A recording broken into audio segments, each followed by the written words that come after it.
நேயர்கள் எல்லாருக்கும் வணக்கம். இந்த வீடியோவில் குரோதி வருடம் ஆடி மாதத்துக்கு உண்டான ராசி பலன் அப்படிங்கிறது தான் நம்ம பார்க்க போகிறோம். அதாவது ஆடி மாதம் அப்படின்னாலே பல பேருக்கும் ஆகாத மாதம் அப்படிம்பாங்க. அந்த வகையில் பார்த்தோன்னா இந்த ஆடியில் பார்த்திங்கன்னா கிரகங்களோட ராஜா சூரியன் கடகராசியில் இருக்கார். அவரோட சேர்ந்துக்கிட்டு புதன் இருக்கார். புதாதித்ய யோகம் உருவாக போகுது, புத சுக்கிர யோகம் உருவாக போகுது. ஆனால் இதெல்லாம் முக்கியம் கிடையாது. சடாஷ்டக தோஷம் அப்படின்னு ஒரு தோஷம் அப்படிங்கிறது இருக்குது. அதுதான் இந்த மாதத்தில் உருவாகுது. அதாவது சனி பகவான் எங்கே இருக்காரோ அந்த இடத்துக்கு 6வது வீட்லேயோ இல்லை 8வது வீட்லேயோ சூரிய பகவான் போய் உக்காந்துருக்காரு அப்படின்னா இந்த சடாஷ்டக தோஷம் அப்படிங்கிறது வரும். அப்போ கும்பராசியில் சனி பகவான் வக்கரம் அடைஞ்சிருக்காரு. கும்பராசிக்கு 6வது வீடான கடகராசியில் சூரியன் உட்காந்துருக்கார். அப்படிங்கிறப்ப இந்த சடாஷ்டக தோஷம் அப்படிங்கிறது உருவாகுது.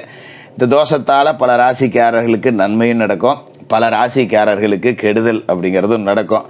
அதை விட்டுட்டு மற்றபடி கிரக நிலைகள் அப்படின்னு பார்த்தீங்கன்னா கும்பராசியில் சனி இருக்கார், மீனராசியில் ராகு இருக்கார், கன்னிராசியில் கேது இருக்கார், ரிஷபராசியில் செவ்வாயும் குருவும் ஒன்று கூடி குருமங்கல யோகத்தை கொடுக்குறாங்க.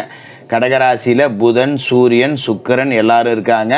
ஆடி மாதம் 5ஆம் தேதி புதன் வக்கரகதி அடைகிறாரு. ஆடி மாதம் 16ஆம் தேதி சிம்ம ராசிக்கு சுக்கிரன் போகிறாரு.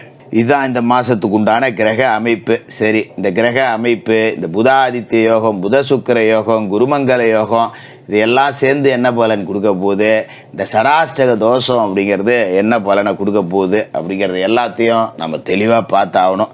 சரி, இந்த ஆடி மாதம் உங்களோட ராசிக்கு என்ன கிடைக்க போகுது?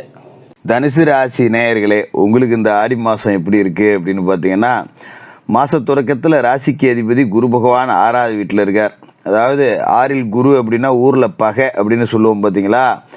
ஆனால் இந்த வாட்டி பெருசாக பகை அப்படிங்கிறது இல்லை. 1-2 பகை வந்தாலும் கூட நாம் தான் ஜெயிக்க போகிறோம். அதனால் எதிராளிகள் எல்லாமே நம்மக்கிட்ட சரணடைஞ்சு போக போகிறாங்க. என்ன காரணம் அப்படின்னு பார்த்தீங்கன்னா, ராசிக்கு 5வது வீட்டுக்கும் 12வது வீட்டுக்கும் அதிபதியான செவ்வாய், உங்களோட ராசி அதிபதி குரு பகவானுக்கு நெருங்கிய நட்பு கிரகமான செவ்வாய் அவரோட போய் இணைஞ்சிருக்கார் 6வது வீட்டில். அப்போ செவ்வாய் 6ல் போய் குருவோட சேர்ந்துக்கிட்டு குருவை மங்களப்படுத்திடுறாரு. குருமங்கல யோகம் அப்படிங்கிற ஒரு யோகமும் செயல்படுது.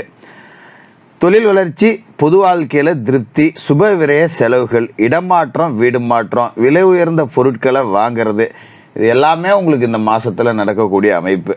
பொதுவாகவே செவ்வாய் 6வது வீட்டில் இருக்கார் அப்படின்னாலே எதிராளிகளை வெல்லக்கூடிய சத்ரு சம்ஹார அமைப்பு அப்படிங்கிறது அர்த்தம். இப்போ குருவோட சேர்ந்துக்கிட்டு இருக்காரு, குருமங்கல யோகத்தையும் கொடுக்குறாரு. அப்படிங்கும்போது தொழில் போட்டியாளர்களை வெல்லக்கூடிய ஒரு அமைப்பு. ஒரு கடை வச்சுருக்கோம், பக்கத்தில் ஒருத்தன் உட்காந்துட்டு விலை கம்மியாக போடுவான், மட்டமான பொருளை கொண்டாந்து வியாபாரம் பண்ணுவான். நம்ம தரமாக ஒரு தர்மத்துக்கு கட்டுப்பட்டு வியாபாரம் பண்ணணும்னு நினைப்போம். ஆனால் மக்கள் கூட்டம் நம்மக்கிட்ட வரல, விலை 10 ரூபா கம்மியாக இருக்க இடத்துக்கு தான் போகுது. நமக்கு ஒன்றும் வியாபாரமே இல்லை, பொருள் தங்கி போச்சு. இன்னவங்களுக்கெல்லாம் இப்போ அந்த தொழில் போட்டியாளர்கள் விலைக்கு போயிடுவாங்க. வாடிக்கையாளர்கள் உங்களை நோக்கி வரப்போகிறாங்க. புது யுக்திகளை கையாண்டு வாடிக்கையாளர்களை இழுக்க போகிறீங்க.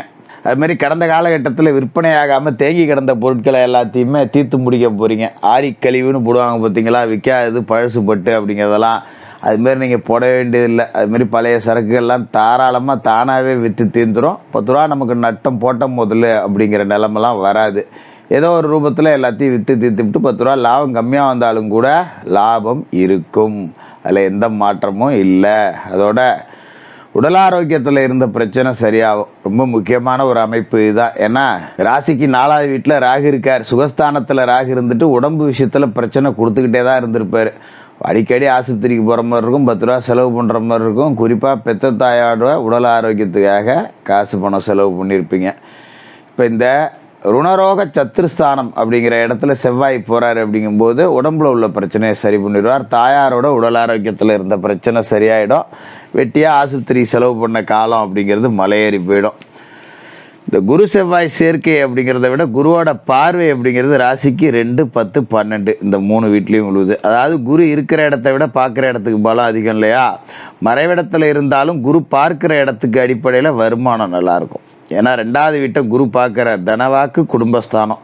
பேச்சை மூலதனமாக கொண்டு தொழில் செய்கிறவங்க, ஒரு பட்டிமன்ற பேச்சாளர், மேடை பேச்சாளர், டிவியில் பேசக்கூடியவங்க, இவங்க எல்லாத்துக்கும் 10 ரூபா வருமானம் இருக்குது. அதேமாரி தொழில் அபிவிருத்தி திட்டங்கள் அப்படிங்கிறதையும் செய்வீங்க. வீடு வாங்குறது, இடம் வாங்குறது, கட்டின வீட்டை பழுது பார்க்குறது, வீட்டுக்கு வர்ணம் பூசுறது, இந்த மாதிரி எல்லா வேலைகளையும் இந்த காலகட்டத்தில் செய்யலாம். நல்லது நடக்கும். அதுமாரி 10ஆம் இடத்துல குரு பார்வை விழுதுங்கும் போது சொந்த தொழில் முன்னுக்கு வரும். ஏதோ ஒரு தொழில் ஆரம்பித்து அப்படியே டல்லாக ஓடிக்கிட்டு இருந்ததுங்கிறவங்க கூட இன்னுமே 10 ரூபா சம்பாரித்து மிச்சப்படுத்தலாம். அதோட 12ல் குரு பார்வை சுப விரய செலவுகள் அப்படிங்கிறத கொடுப்பார். கல்யாணம் காட்சின்னு உறவுகளுக்குள்ளே ஏகப்பட்ட விசேஷம் நடக்கும். ஒரு சொந்த பந்தத்தோடு போயிட்டு 2 நாள் சந்தோஷமாக இருந்துட்டு வரக்கூடிய அமைப்பு அப்படிங்கிறது இருக்குது. மாதம் முழுக்க சனி பகவான் கும்பராசியில் வக்கரம். 2க்கும் 3க்கும் அதிபதியான சனி வக்கரமுடையராக இருக்கிறது நல்லதில்லை. இதுதான் கொஞ்சம் சுமாரான அமைப்பு, நேரம் சரியில்லை அப்படின்னு சொல்கிறது. குடுக்கல் வாங்கலில் கொஞ்சம் தடுமாற்றம் இருக்கும். அதனால் கூடுமான வரைக்கும் குடுக்கல் வாங்கல் வச்சுக்க வேண்டாம், குறுக்கீடுகள் எதுவும் வேண்டாம். யாருக்கும் நம்பி ஜாமீன் போடக்கூடாது, ஜவாப்தாரி ஏற்றக்கூடாது. ஒரு இடத்துல கடன் கொடுத்துருந்தா கொஞ்சம் அப்படியே நோவாமல் பேசி வாங்கிறதுக்கு பழகிக்கணும். வாங்கியிருந்தால் கூப்பிட்டு பேசி கொடுத்துடணும். இல்லை இத்தனாம் தேதி இத்தனை மாதம்தான் என்னால் தர முடியும், நல்லபடியாக எடுத்து சொல்லிக்கிறது அப்படிங்கிறது நல்லது. கொஞ்சம் எதிராளிகளோட தொல்லை அப்படிங்கிறது அதிகரிக்கும். எதிரிகளோட பலம் லேசாக கூடுற மாதிரி இருக்கும். ஆனால் செவ்வாய் 6ல் இருக்கார் அப்படிங்கிறப்ப பயப்பட வேண்டியதில்லை. எவ்வளோ பெரிய எதிரிகள் வந்தாலும் நம்ம அழித்து சமாளிச்சுட்டு போயிடலாம். அதை பற்றி பிரச்சனை இல்லை. இதுமாரி கடகராசியில் இருக்கக்கூடிய புதன் ஆடி 5ஆம் தேதியிலேருந்து 28ஆம் தேதி வரைக்கும் வக்கரமடைகிறார். 7க்கும் 10க்கும் அதிபதி. கேந்திராதிபத்திய தோஷம் பெற்ற ஒரு கிரகம் வக்கரமடையுது, பலம் இழக்குது அப்படிங்கிறது நல்லது. மறைந்த புதனால் நிறைந்த தனலாபம்னு சொல்லுவோம் பார்த்தீங்களா, அதுமாரி பொருளாதார பற்றாக்குறைங்கிறது வராது. புது முயற்சியில் வெற்றி கிடைக்கும். உத்தியோகம் பார்க்குற இடத்துலையும் பார்த்தீங்கன்னா ஒரு மேலதிகாரி உங்களுக்கு ரொம்ப ஆதரவாக இருப்பாங்க. நம்ம எப்போ காலி பண்ணி விடலாம், நம்மளை கிளப்பி விடலான்னு இருந்த சக ஊழியர்கள் கூட இப்போ நம்மளை புரிஞ்சு நடந்துப்பாங்க, நமக்கு ஆதரவாக இருப்பாங்க. ஆடி 16ஆம் தேதி சிம்ம ராசிக்கு சுக்கிரன் வராரு. ராசிக்கு 6க்கும் 11க்கும் அதிபதியான சுக்கிரன் 9ஆவது வீட்டுக்கு வரார். அப்படிங்கும்போது சொத்து பிரச்சனைகள் முடியும். குறிப்பாக பார்த்தீங்கன்னா தந்தை வழி சொத்துக்கள். ஒரு அங்காளி பங்காளி கேஸு போட்டிருக்கான், ரொம்ப வருஷமாக கோர்ட்டில் இழுத்துக்கிட்டே இருக்குது, ஒரு தீர்ப்பு வர மாட்டேங்குது அப்படின்னு கிடந்த சொத்தெல்லாம் இப்போ 10 ரூபா நம்ம கைக்கு வர்ற அளவுக்கு ஒரு வாய்ப்பு அப்படிங்கிறது அமையும். நிறைய விட்டு போன சொந்தங்கள் எல்லாம் ஒன்று சேரக்கூடிய ஒரு அமைப்பு அப்படிங்கிற மாதிரி இருக்கும். மற்றபடி இந்த மாதத்தில் நன்மைகள் அப்படிங்கிறது கொஞ்சம் கூடுதலாக தான் இருக்குது. நீங்கள் தீமைகள் அப்படின்னு பயப்பட வேண்டியதில்லை. சின்ன சின்ன பிரச்சனை வந்தாலும் கூட அது எல்லாமே தானாக சரியாயிடும். ராசிக்கு அர்த்தாஷ்டமத்தில் ராகு இருக்கார் அப்படிங்கிறது மட்டும்தான் ஒரு சின்ன கலக்கம். அதில் கவனமாக இருந்துக்கணும். ஏன் அப்படின்னாக்க அர்த்தாஷ்டமத்தில் ராகு இருக்கும்போது தாயாருக்கு அடிக்கடி தொந்தரவு கொடுப்பார். அப்பப்போ பிரச்சனை அப்படிங்கிறது வரும். அதனால் கொஞ்சம் கவனமாக இருந்துங்க.